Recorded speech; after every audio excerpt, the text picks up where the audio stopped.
Hello, everyone. We're now starting our PowerPoint or our webinar on preventing gender-based violence through arms control, tools and guidelines to implement the Arms Trade Treaty and the UN Programme of Action. This is also our report launch, so we'll hear from both the director of the Reaching Critical Will program as well as the author of the report. Before we start, I want to go through some technical issues. You're all muted at this stage. So later in the conversation or in the question and answer session, I will unmute you if you have a question, if you raise your hand. We cannot see you. All of your cameras are off, so be free. You can be in your pajamas. And later on in the conversation, you can raise your hands to ask questions. If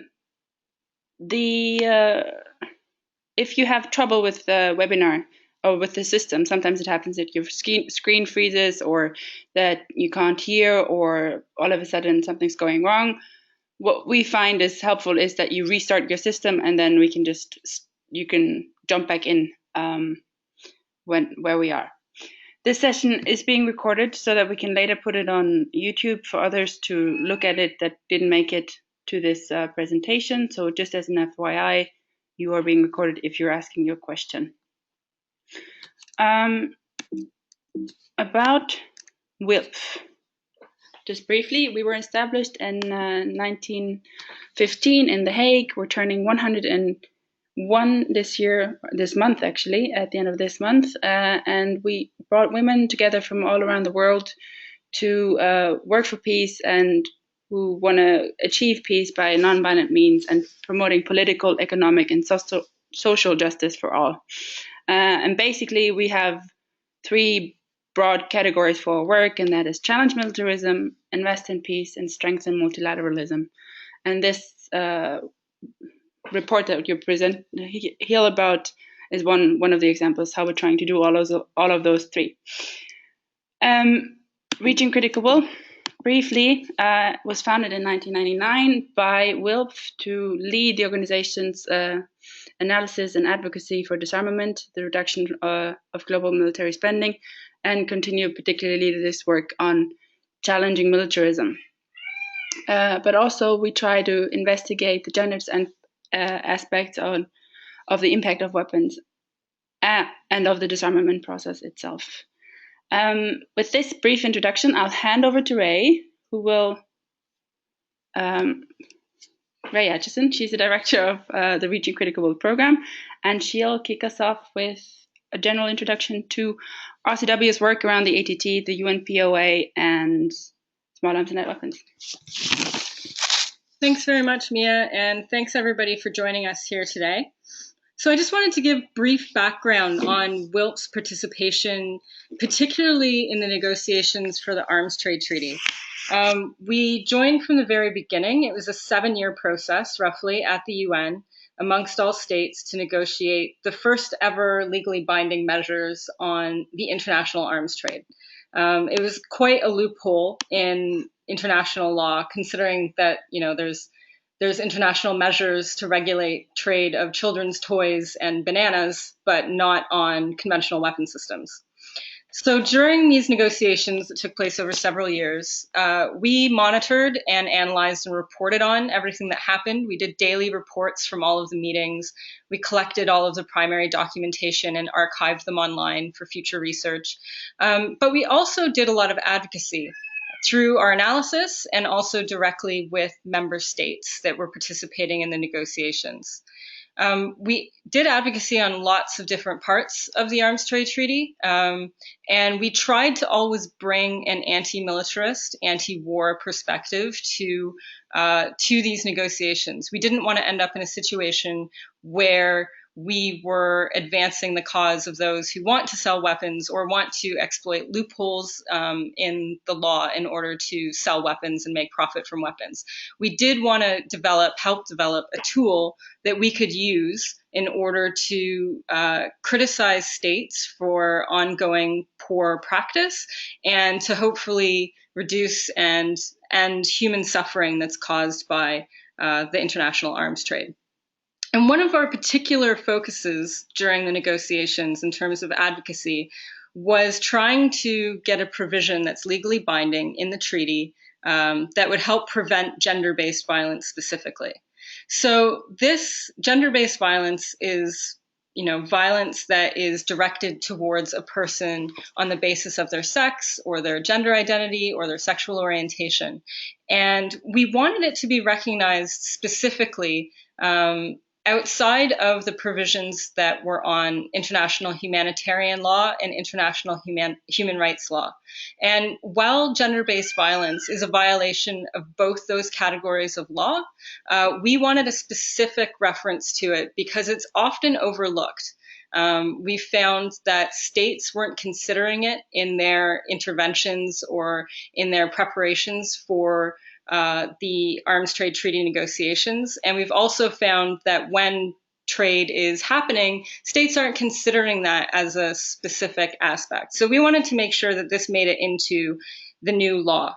And we also wanted gender-based violence specifically over violence against women, because gender-based violence is a much broader category. Like I said, it's about sex, gender identity, and sexual orientation. So it's not necessarily limited to violence just against women. It can also include violence against LGBT people. It can also include violence against men who are being targeted on the basis of their sex as well. And it recognizes the power structures that are inherent in this kind of violence. So in the beginning, when we started working on this, we joined up with the IANSA Women's Network. At the time, Rebecca Gerome, our speaker today, she was part of the IANSA Women's Network. And we started trying to build up an understanding about what gender-based violence was and what its connection to international arms trade is. And what we found was that a lot of people were really hesitant to make this connection, both within the diplomatic circles, but also among civil society actors. They weren't seeing it as a necessary or important part of the treaty. But by the end of the negotiations, 7 years later, we had hundreds of civil society organizations that signed up to a call to include gender-based violence in the treaty. And we had over 100 states signing a statement together that said that gender-based violence had to be in the treaty and had to be legally binding. So in that sense, our advocacy was a success. And the part where we're at now, of course, is ensuring implementation of the treaty. We've found that a number of states and export license officials have been a bit vague in their approach to the gender-based violence provision. And a number of diplomats are coming up to us at UN meetings and saying they don't really understand how such a provision could be implemented. So we decided to undertake this report with Rebecca to demonstrate to states exactly how they can implement the gender-based violence provision in an effective way. So I'm going to turn it over to Rebecca to explain her findings in this report. Rebecca? Hi, can you hear me?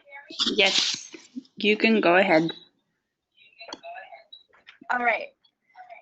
So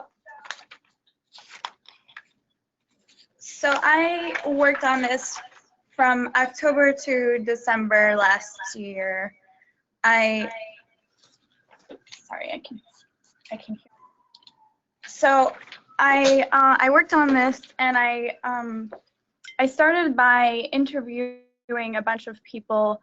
I interviewed over 20 people and sent out email questionnaires and questions, and did a lot of phone interviews with arms export officials, with experts, with academics, and people working at NGOs to find out, first of all, what was the current practice? Were arms exporters already looking at gender-based violence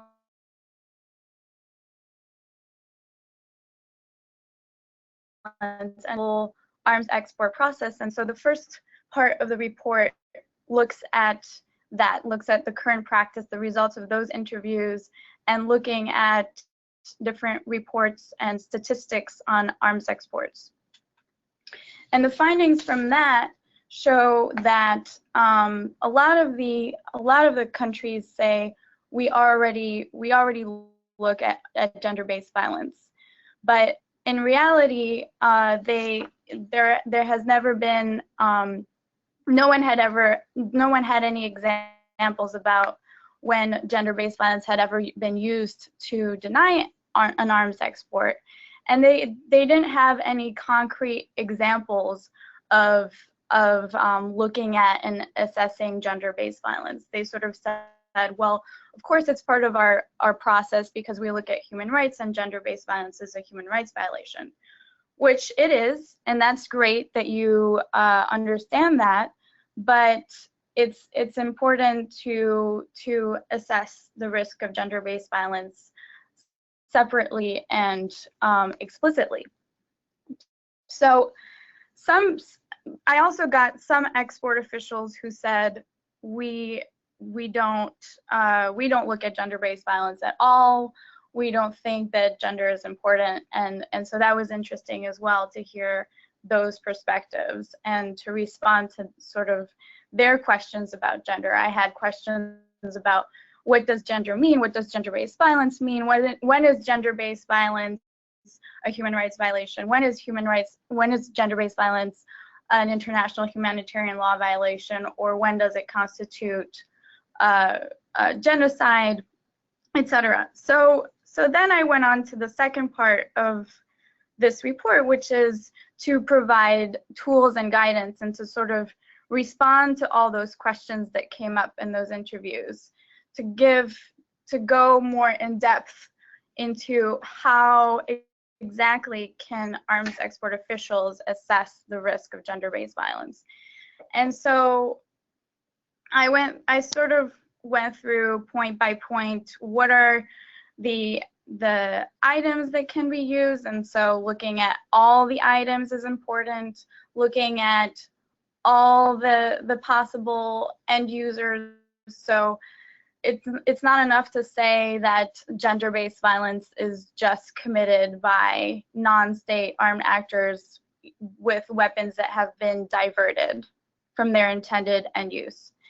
It's not enough to say that, because we know that the police, the military, every possible armed actor does commit gender-based violence with conventional weapons. So it's important to assess the risk no matter what, and it's important to assess the risk no matter which destination country is the weapons are going to, because a lot of arms export officials would say we have a presumption against we have a presumption that our partner countries and other developed countries, our friend countries, are not committing gender-based violence, and we don't do as in-depth a risk assessment for those countries. Well, that shouldn't be the case. They should be doing the same in-depth risk assessment for all destination countries, no matter whether they're partners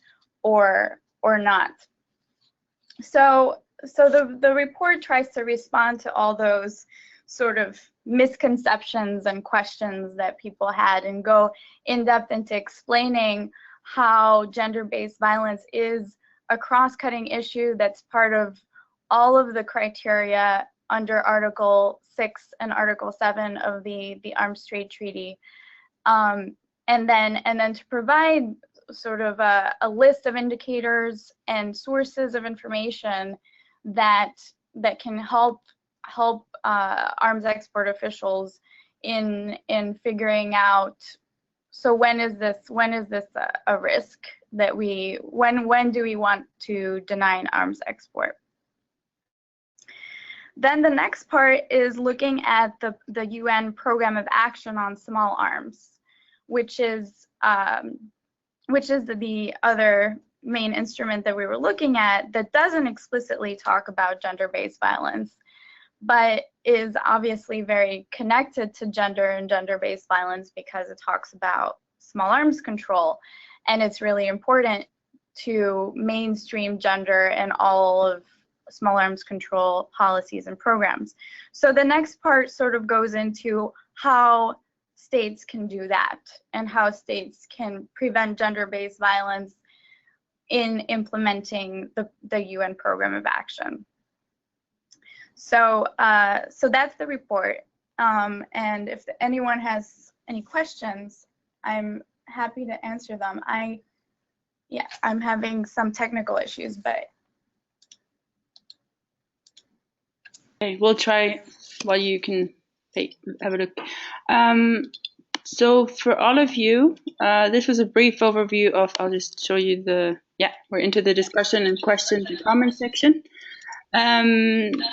Rebecca gave you a brief outline of the report. So now if you have questions, please raise your hand. I'll try to find them and then unmute you.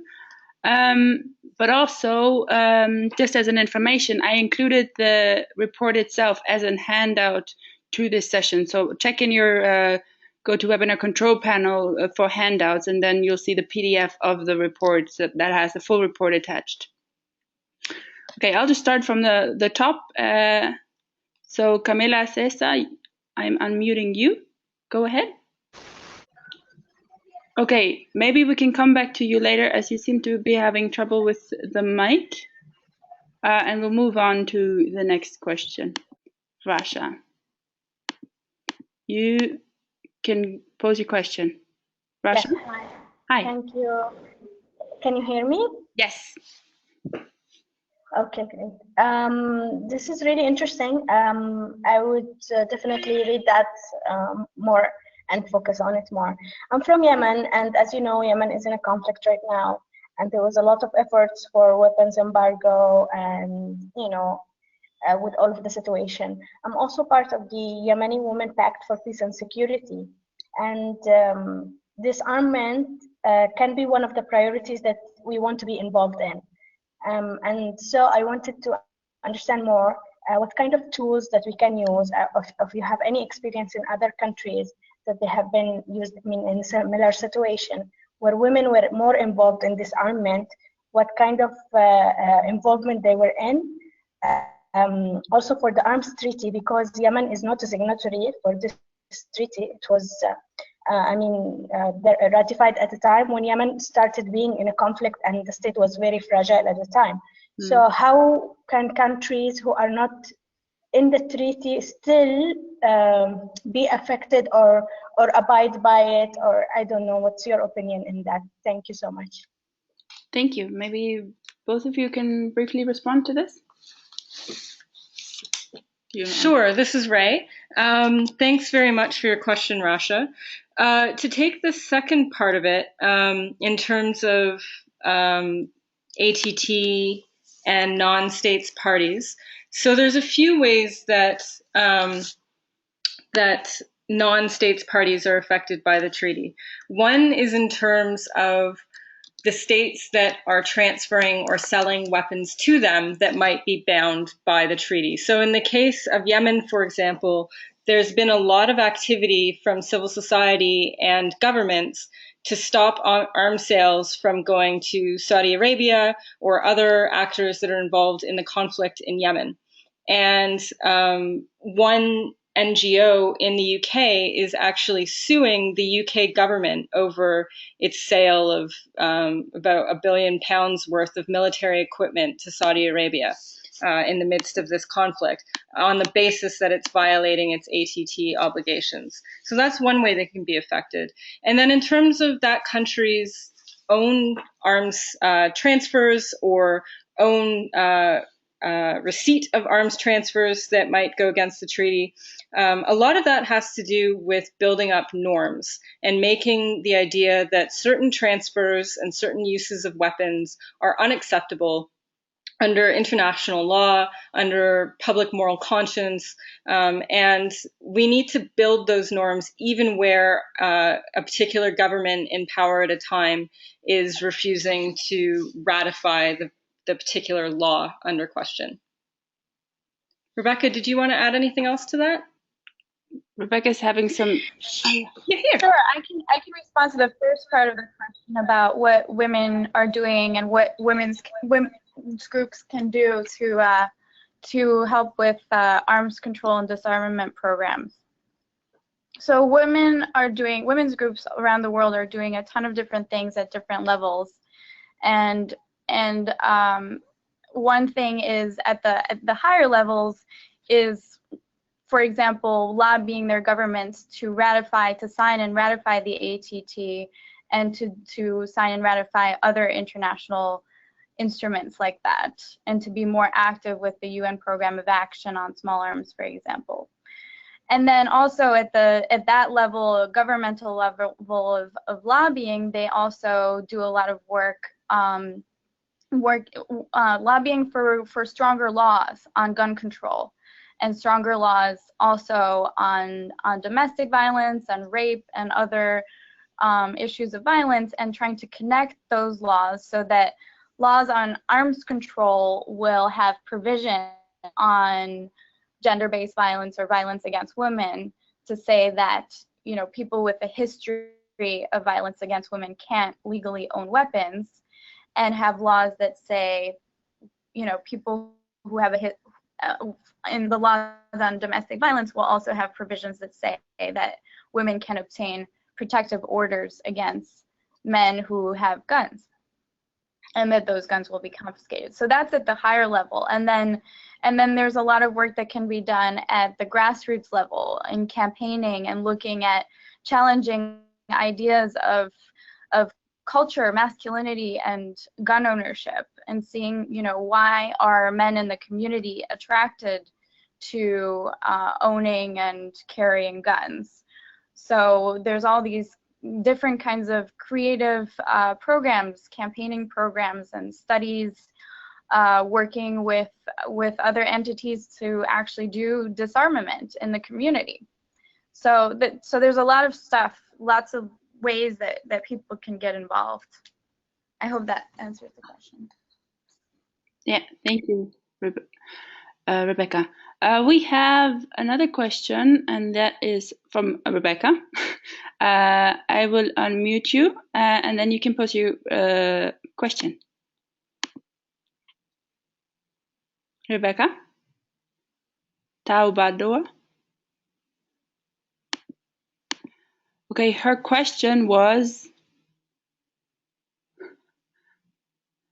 she would like to know, how do small arms trade and gender relate to gender-based violence in more detail? Are there any examples of cases that could illustrate the relationship between small arms trade and gender-based violence?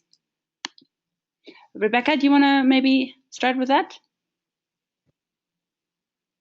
Rebecca? Sure, there's a ton of examples. The report is full of them, and I'm trying to think of a good one right now, but there's a ton.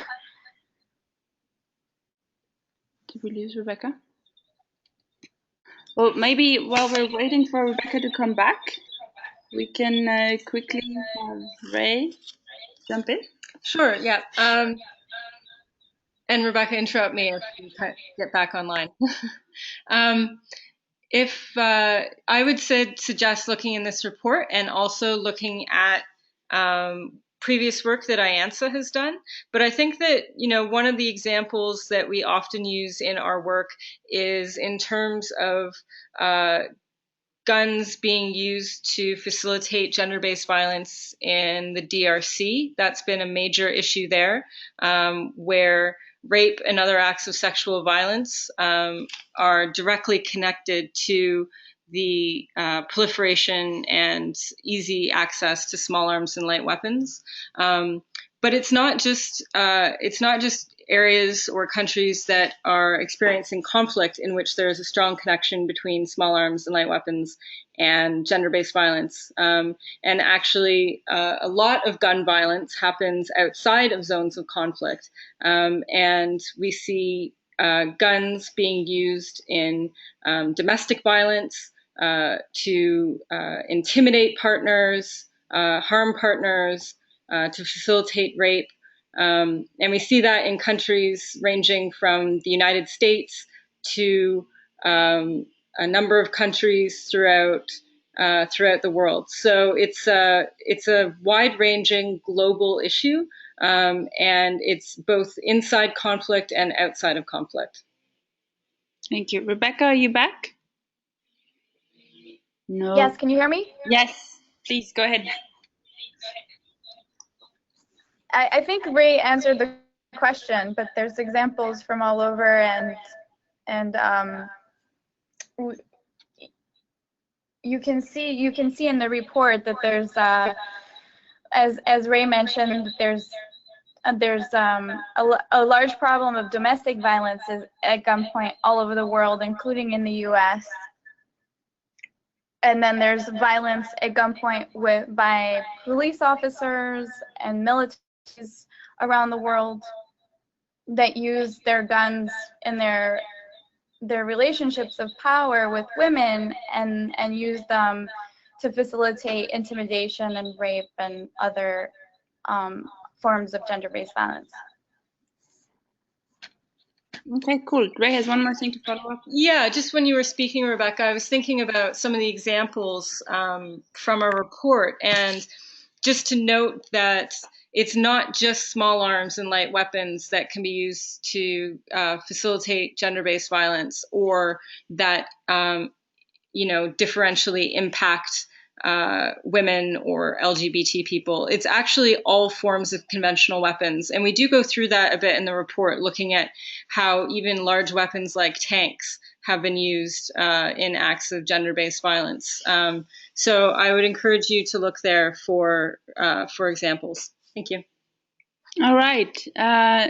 Do we have any more questions? Okay, we have one question from Rob Perkins. Rob, I'll just unmute you and then you can ask your question. Rob, you have the floor. Hi, everybody.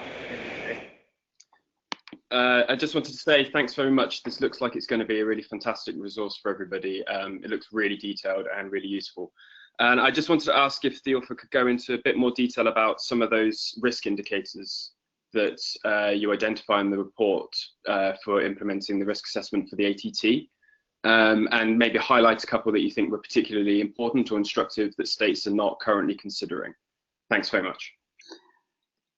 We just lost the author again, but I'll hand over to the editor so that she can maybe answer your question.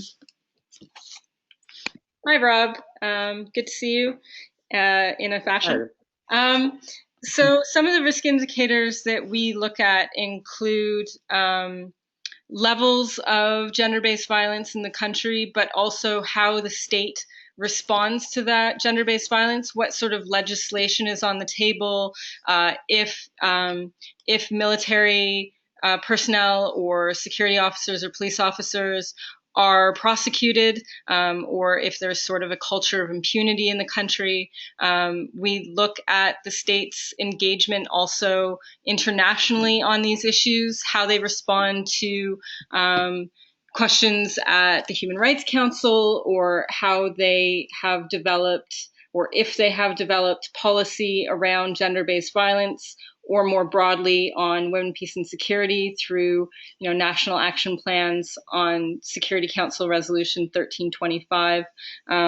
We look at also states' engagement with various arms transfers in the past, and risks of diversion, risks of unintended users or end use that does not or has not in the past been consistent with applications. So there's a wide range of indicators. Those are just a few that I can think of off the top of my head.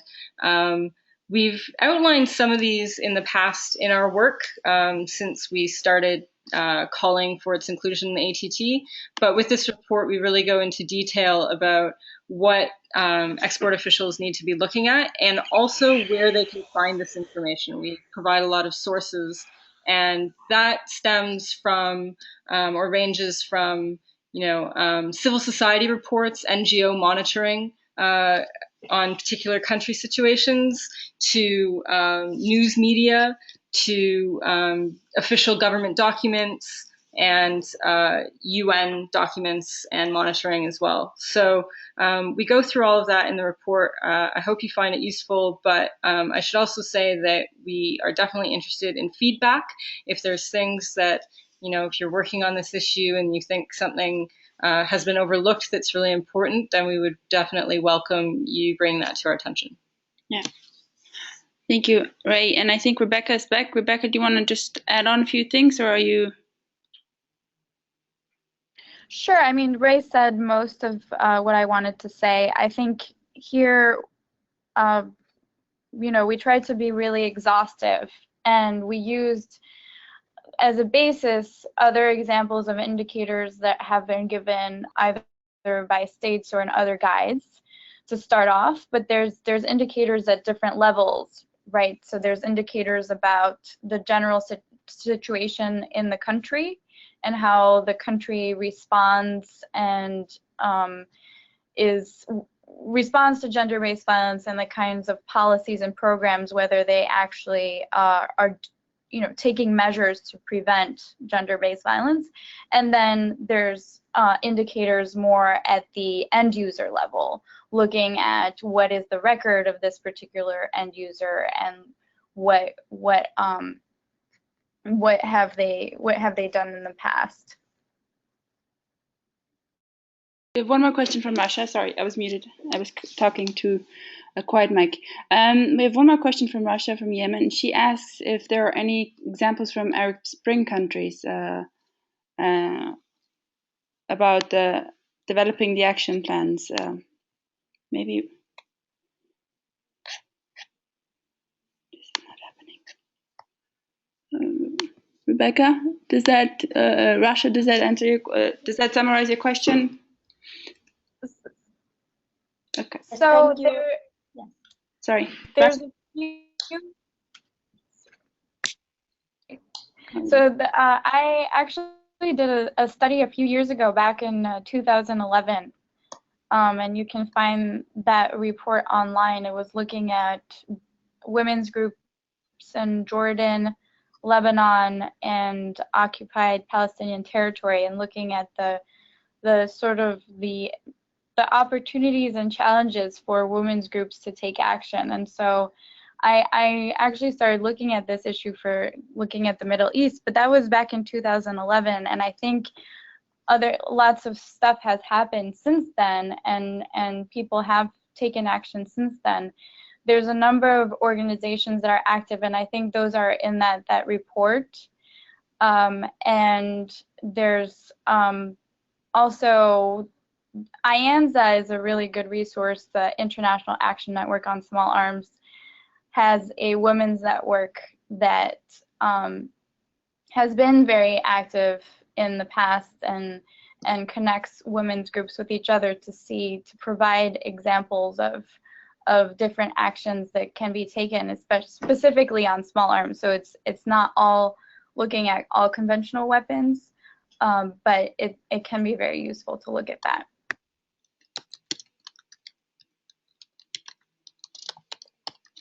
Okay. I just answered in a written format the IANZA Women's Network that Rebecca was talking about. Are there any other questions? Please raise your hands or indicate in the questions panel if you have any questions. Okay, so maybe that was a lot of information and a lot of input. I encourage you all to have a look at the handout. We'll circulate the report and it'll be available on our website after this meeting. If you have questions, comments, feedback, encouragements, please let us know. Our information is here. You can contact us under disarm@wilpf.ch, or you can check out on the WILPF website a broader overview of the disarmament work of Reaching Critical Will, or you go to reachingcriticalwill.org and you have all of our resources and everything. If you're not yet a member, I strongly encourage you to become one. You can do that also by just looking at wilpf.org and how to become a member. Thank you all for joining, taking the time out of your day to listen to this launch of the report. And I hope to speak and see you all soon. Goodbye. Thank you very much.